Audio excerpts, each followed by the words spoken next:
You know, grieving the loss of a pet is very layered. It's very complex.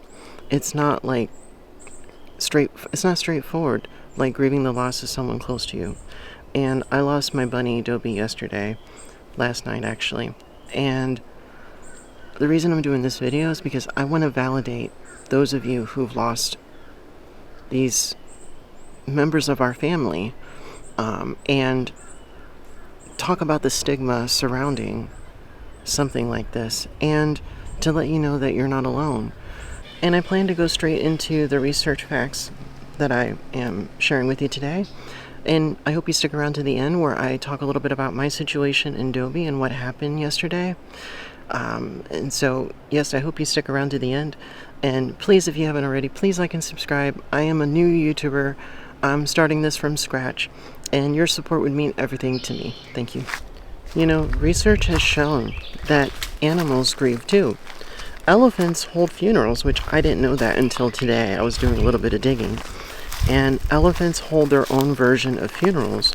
Dogs will stop eating after they lose a companion. And dolphins apparently will carry deceased calves for days. It just makes you think that there's more to it than these are just animals who don't think and feel like human beings. I'm sure many of you believe that animals have feelings. That loss can trigger something called disenfranchised grief. Now, disenfranchised grief is a grief that society doesn't always validate, like the loss of a pet or of something controversial. Now, there is some evidence that when people look at pictures of their pets, the parts of the brain light up in similar ways to people who see pictures of their children. Oxytocin also is shared between humans and animals the same way it is with humans. When you look in your pet's eyes, it releases oxytocin for both you and your pet.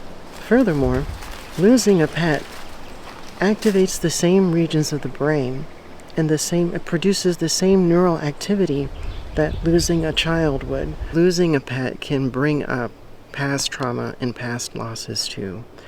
It's no surprise that when you lose a pet, you think about someone that you lost in your past, a human being, or maybe another pet too. Bereaved pet owners can exhibit somatic symptoms, and somatic symptoms include fatigue, nausea, chest pain, similar to broken heart. And I will tell you, yesterday, like my heart, I'm not feeling it right now so much, but yesterday my heart felt like it was broken. Like I felt such pain in my heart. And because of the fact that we may tend to disenfranchise our grief, many pet owners will not process their grief right away. They'll delay it and wait weeks or months until they finally accept it. Some may not even ever face it at all. If you've made it this far, I would like to talk a little bit about my story with Dobby. She was a 2-year-old Holland Lop. She had health problems from the get-go, and I don't know if I shared this already, but the vet said that she really had no chance to live, even if I were to spend thousands of dollars on her in surgeries. He said, at best, it would just prolong her pain and suffering, and that was just something I wasn't willing to do. When he made it seem like it would just prolong her grief and it would just kind of delay the inevitable, I realized that even if I had the thousands of dollars to invest in her, that would be selfish on my part.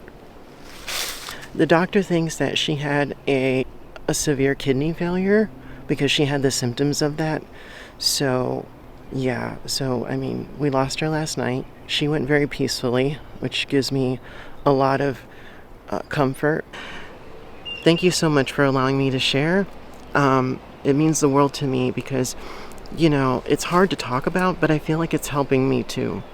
And if I can share this in a way that helps others as well, then that's a win-win situation. So, yeah, I usually try to make my videos a little bit more light and a little bit more, but today is not one of those days. This is just the raw, real me and what I'm going through. So it means the world to me that you let me share. And I'll see you in the next one.